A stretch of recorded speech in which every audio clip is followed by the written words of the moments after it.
तर नमस्कार मंडळींनो, स्वागत आहे तुमचं पुन्हा एकदा.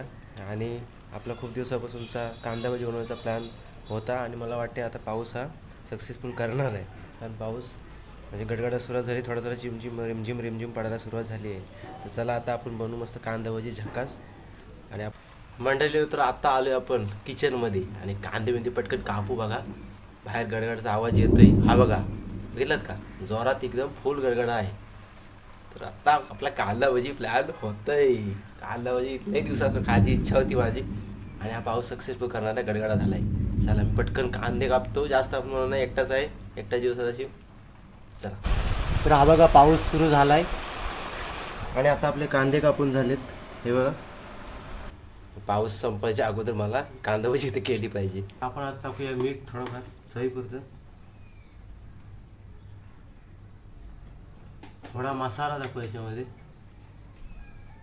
तिखट बनवू तिखट. तर त्याच्यामध्ये आपण टाकतो ओवा. ओवा टाकल्याने थोडा एकदम मस्त वास त्याला येतो आणि एकदम भारी पण वाटतं आणि थोडा टेस्टी पण लागतो. तर ओवा टाकायचा आहे आपल्याला. काही गडबडीमध्ये असंच करायला लागते.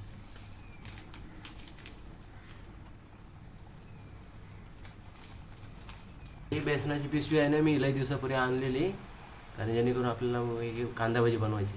आज मुहूर्त आला.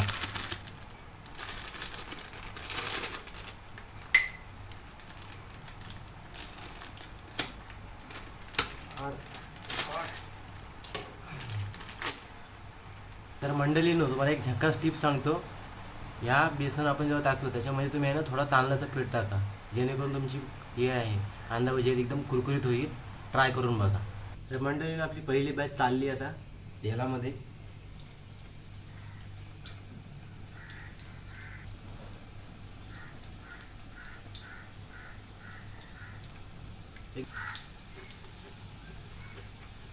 बनतो म्हणता खायची माझ्या वेगळी.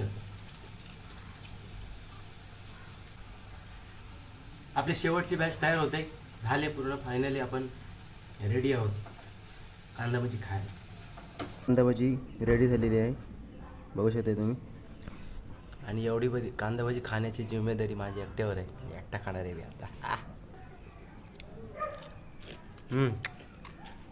आपण ओवा टाकल्याचा मस्त वास येते, कुरकुरीत. तांदळाचं पीठ टाकलं त्याच्यामुळे एकदम कुरकुरीत झाले आणि मस्त लाजवाब. तुम्ही पण बनवा नक्की आणि आपल्या इंस्टा आय डीला फॉलो करा, चेतेश पटेल ब्लॉग्स नक्की. चला पुढे भेटूया अशाच एका भन्नाट मिनी ब्लॉगमध्ये. धन्यवाद.